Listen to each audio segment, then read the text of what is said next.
Hello बच्चों। हमने start कर दिया था इग्नू के बीएससीजी और बीएससीएम वाले स्टूडेंट्स के लिए बीपीएचसीटी 133 के प्रीवियस ईयर के क्वेश्चन पेपर का सॉल्यूशन। और आज हम लोग स्टार्ट करेंगे जून 2025 का क्वेश्चन नंबर फर्स्ट का ए पार्ट। तो इससे पहले हम लोग आज की क्लास स्टार्ट करें, यहाँ पर आपको आपका क्वेश्चन पेपर शो कर देते हैं, उसके बाद आज की क्लास स्टार्ट करते हैं। ये आपका क्वेश्चन पेपर है बीपीएचसीटी 133 और ये एग्ज़ाम आपके बीएससीजी और बीएससीएम दोनों स्टूडेंट्स के लिए वैलिड है। यहाँ पर देखो लिखा है ये जून 2025 का क्वेश्चन पेपर है बीपीएचसीटी 133 electricity and magnetism. Total 2 hours का आपका एग्जाम होने वाला है। मैक्सिमम 50 मार्क्स का आपका ये क्वेश्चन पेपर होगा। बाकी एग्जाम स्टार्ट करने से पहले प्लीज़ ये इंस्ट्रक्शन जरूर रीड कर लेना, ठीक है। तो अब हम लोग स्टार्ट करते हैं। सबसे पहले क्वेश्चन नंबर फर्स्ट का ए पार्ट। वैसे तो आपको एग्जाम में क्वेश्चन नंबर फर्स्ट में से केवल 5 पार्ट्स ही करने हैं, लेकिन यहाँ पर हम आपको सारे क्वेश्चन करके दिखाएंगे कितने भी, ठीक है। जैसे ए और नेक्स्ट हमारा दे रखा ना ये बी, ऐसे सी, सारे क्वेश्चन आपको करके दिखाने वाले हैं। एक लेक्चर्स में एक क्वेश्चन को हम लोग कंप्लीट सॉल्व करेंगे। आज की क्लास में हम लोग स्टार्ट करने वाले हैं क्वेश्चन नंबर फर्स्ट का ए पार्ट। तो स्टार्ट करते हैं। ये देखो क्वेश्चन नंबर फर्स्ट के ए पार्ट में क्या कहा इन्होंने, डिटरमाइन द ग्रेडियंट। आपको ग्रेडियंट फाइंड करना है of the following scalar field. आपको एक ये स्केलर फील्ड दे रखी है। क्या स्केलर फील्ड दे रखी है? F equal to 2y sine Z minus में x y at the point 1,2,π/6। ठीक है, बहुत सिंपल है। गिवन कर लेते हैं फिर इसको सॉल्व करते हैं। सॉल्यूशन में गिवन स्केलर फील्ड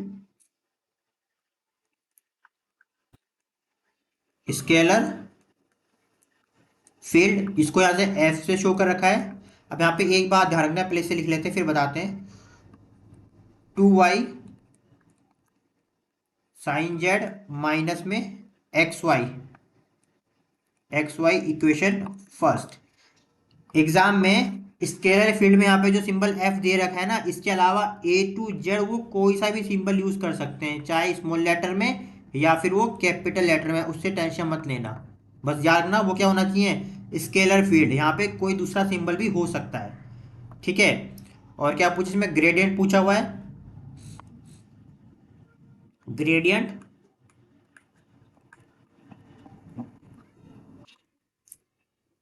का सिंबल ये होता है, या तो ऐसे को GRAD और F। अगर F दे रखा तो F लिखोगे, कोई दूसरा सिंबल हो तो दूसरा सिंबल लिखोगे। इज इक्वल टू में डेल वेक्टर ऊपर और यहाँ F का साइन, ये आप फाइंड करना है। दोबारा समझना, ग्रेडियंट पूछा है तो ग्रेडियंट का सिंबल ये होता है, GRAD लिखो या फिर ये वाला ट्राइंगल लिखो ऊपर वेक्टर लगा के। यहाँ F आएगा, मतलब वो सिंबल आएगा जो स्केलर फील्ड का सिंबल गिवन होगा। इतना समझ में आ गया। एट पॉइंट भी रखा है, किस पॉइंट पर हमें ग्रेडियंट फील्ड फाइंड करना है। पॉइंट हमारे पास 1,2π/6। पॉइंट हमारे पास क्या दे रखा है, 1,2π/6। पहले बोलो इतना गिवन क्लियर है आपको, ठीक है। अब ग्रेडियंट का फॉर्मूला लगाते हैं। नाउ बहुत सिंपल है, gradient F is equal to triangle, actually से डेरिवेटिव बोलते हैं, ठीक है। F इज इक्वल टू, यहाँ पे देखो 3 हॉरिजॉन्टल लाइन आएगी, देन इसके बाद यहाँ पर एक आएगी। अब इसको फॉर्मूले को ओपन करते हैं। तो फॉर्मूला हमारे पास ये दे रखा है, डेल F ओवर में डेल एक्स आई कैप प्लस में डेल F ओवर में डेल वाई,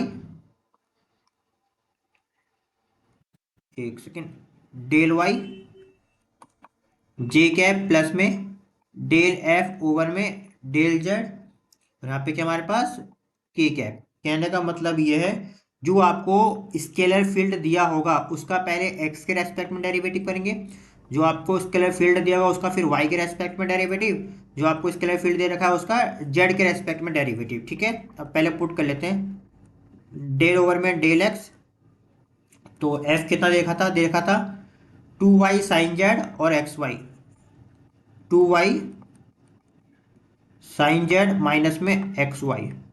और ये आई कैप, बोलो कोई दिक्कत तो नहीं है। प्लस में डेल ओवर में डेल वाई, सेम इसमें भी सेम में रखेंगे, 2y साइन जेड माइनस में एक्स वाई और ये जे कैप, प्लस में डेल ओवर में डेल जेड, यहाँ पे कितना हो जाएगा हमारे पास 2y साइन जेड और एक्स वाई और आपका के कैप। अब इसको सॉल्व करना है नेक्स्ट पेज पे, इसको थोड़ा ऐसे लिख लेते हैं, थोड़ा स्पेस चाहिए होगा। पहला क्या था, डेल ओवर में डेल एक्स,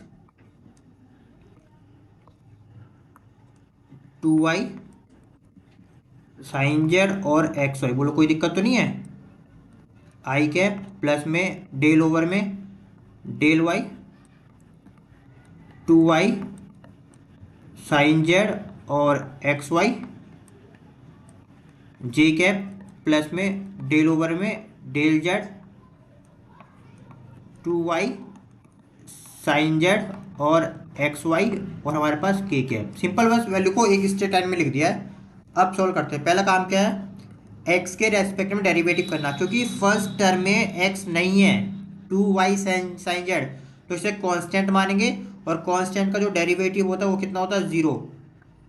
ठीक है, इसमें क्या है माइनस एक्स वाई, तो माइनस सेम रहेगा। एक्स का डेरिवेटिव करना है, वाई कांस्टेंट है एज इट इज रहेगा और एक्स का डेरिवेटिव 1। बच्चों ये डेरिवेटिव अब आपको आना चाहिए। अगर आपका डेरिवेटिव नहीं आता तो प्लीज़ स्टार्टिंग के लेक्चर देखना, तो आपको समझ में आएगा। ठीक है ना, इसमें हम एक्स के रेस्पेक्ट में डेरिवेटिव कर रहे हैं, इसमें कहीं भी एक्स नहीं है, इस पूरे टर्म में कहीं भी एक्स नहीं है, तो ये पूरा कितना हो जाएगा 0। माइनस एक्स वाई में, माइनस इस वाली टर्म में एक्स है तो एक्स का डेरिवेटिव होगा, बाकी सारा कांस्टेंट एज इट इज रहेगा, तो माइनस हमने सेम लिख दिया, वाई सेम लिख दिया और एक्स का डेरिवेटिव 1। प्लस इसका हम y के रेस्पेक्ट में डेरिवेटिव कर रहे हैं, तो y इसमें भी है, y इस टर्म में भी है, दोनों में है, तो कितना आंसर आ जाएगा इसका 2 sine Z as it is रहेगा और y का डेरिवेटिव कितना हो जाएगा 1। माइनस में इसमें y है, अब इसमें x कांस्टेंट होगा तो x को छोड़ा, y का डेरिवेटिव कितना हो जाएगा 1। जिसका डेरिवेटिव करते हैं, ठीक है, जिसके रेस्पेक्ट में डेरिवेटिव करते हैं बस उस टर्म का किया जाता है, बाकी एज इट इज कांस्टेंट मानते हैं। जे कैप प्लस में ये हमारे पास क्या है जेड के रेस्पेक्ट में, तो इसमें जेड है इसमें जेड नहीं है, तो पहले वाले का डेरिवेटिव होगा जेड के रेस्पेक्ट में, 2y एज इट इज रहेगा, साइन जेड का डेरिवेटिव होता है कॉस जेड। अगर आपको डेरिवेटिव नहीं आते, हम फिर से बोल रहे हैं एग्जाम में कोई सा भी स्केलर फंक्शन दे सकते हैं, तो प्लीज़ अपने बेसिक डेरिवेटिव ट्रिग्नोमेट्री फंक्शन के और बेसिक अलजेब्रिक फंक्शन के डेरिवेटिव कैसे करते हैं उसको सीख लीजिएगा। ठीक है, क्योंकि इस वाले में जेड नहीं है तो ये पूरा का पूरा 0 हो जाएगा और ये के है। अब इसको ज़रा सही से लिख दो, ये हो जाएगा हमारे पास ये माइनस का वाई आई कैप प्लस में ये हो जाएगा हमारे पास 2 साइन जेड माइनस में एक्स, ये हो जाएगा हमारे पास जे कैप प्लस में ये हो जाएगा 2y कॉस जेड और ये के कैप। ठीक है, ये हमारे पास क्या आ गया, यहाँ आ गया हमारे पास ग्रेडियंट किसका, इसका। अब हमें एट पॉइंट पे निकालना है, ग्रेडियंट निकालना है किस पर, पॉइंट 1, ये था ना, क्या था पॉइंट देख लेते हैं, 1 2 पाई/6, 1 2 और पाई/6 पर, तो इनकी वैल्यू पुट कर देनी है। ठीक है, कैसे पुट करोगे, एक्स की जगह पे 1, वाई की जगह पे 2 और जेड की जगह पे पाई/6। चलो पुट करते हैं, माइनस वाई कितना हमारे पास है 2 है, 2 पुट कर दिया, प्लस में 2 साइन, यहाँ पे जेड कितना है पाई/6, एक्स कितना हमारे पास 1 और ये जे कैप प्लस में 2 इंटू वाई भी कितना है 2। ठीक है, और कॉस हमारे पास कितना है पाई/6 और हमारे पास ये के कैप, इनकी वैल्यू रख लेते हैं नेक्स्ट पेज पे। ये तो जाएगा माइनस में 2y, कोई दिक्कत नहीं है। ठीक है, प्लस में ये कितना है ब्रैकेट में 2 साइन, पाई का मतलब होता है 180 है ना, तो अरे 1 अभी कट के डायरेक्ट दे देंगे, 180 अपॉन में से कितना होगा 30 टाइम्स जाएगा है ना, कितना हो गया ये माइनस का 1। आप चाहो तो सारे स्टेप कर लो अगर आपको अच्छे से करना है। ठीक है, 2 2 जा 4, ये भी कितना हो गया कॉस 180/6 और एक के कैप, तो कितना हो गया हमारे पास ये माइनस में 2y प्लस में आपका 2 साइन 30 माइनस का 1 जे कैप प्लस में 4 और कॉस 30 और ये के कैप। चलो बस लास्ट आंसर आ गया। 2y प्लस में 2 sin 30 कितना होता है 1/2 माइनस में 1 और ये जे कैप, ठीक है, प्लस में 4 और cos 30 कितना हो जाएगा हमारे पास √3/2। ठीक है, एक सेकेंड, पूरा हटा देंगे ना ये तो, इंटू में √3/2 और हमारे पास केक है। बस ये हमारा आंसर आ गया।